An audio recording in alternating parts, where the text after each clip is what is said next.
tuendelee kidogo.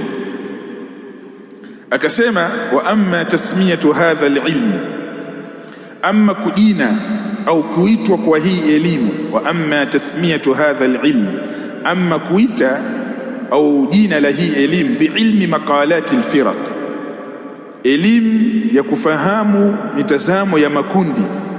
Fa inna fi hadha, hakika katika kuitwa huku, fa inna fi hadha, hakika katika kuitwa huku, tamyizan lahu, ni kuipambanua elimu hiyo an ilmi al-adyani, na elimu ya kufahamu dini. Kuna elimu nyingine inaitwa ilmu al-adyan, sawa? Hiyo ni elimu kando kabisa. Wa amma tasmiyatu hadha al-ilm, amma kuiita hii elimu hii kuitwa biilmi maqalati al-firaq, sababu ya kuitwa hivi, fa inna fi hadha, hakika katika kuitwa hivi, tamyizan lahu, ni kuipambanua hiyo elimu an ilmi al-adyan, na elimu ya dini. Kuna elimu nyingine inaitwa ilmu al-adyan, unasoma dini tofauti tofauti, ambapo katika hizo dini kuna dini ya nini? Ya Uislamu, sawa? Na hizo dini ziko dini nyingi sana, sawa? Alladhi, elimu ambayo yu'na bimaqalati al-umami, yu'na bimaqalati al-umami al-ukhra, hupatilizwa kwa elimu hiyo kufahamu mitazamo ya umma zingine, ghairu al-muslima, isiyokuwa umma wa Kiislamu.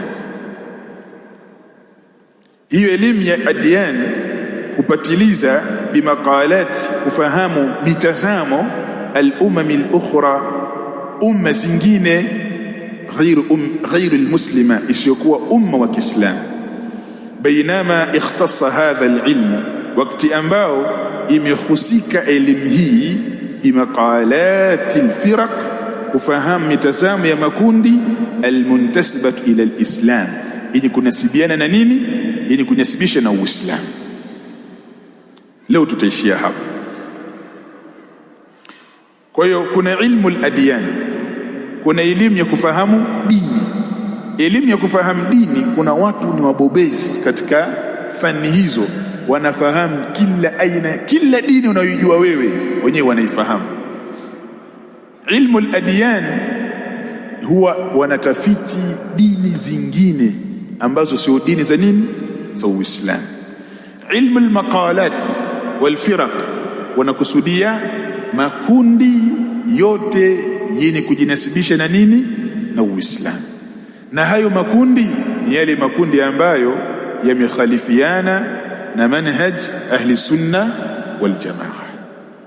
Inshallah katika darasa yetu ya kesho tutamalizia kipengele hiki cha utangulizi wa kufahamu elimu ya makundi ya batili yaliyokhalifiana na manhaji ya ahli sunna wal jamaa, mwisho wa darasa yetu.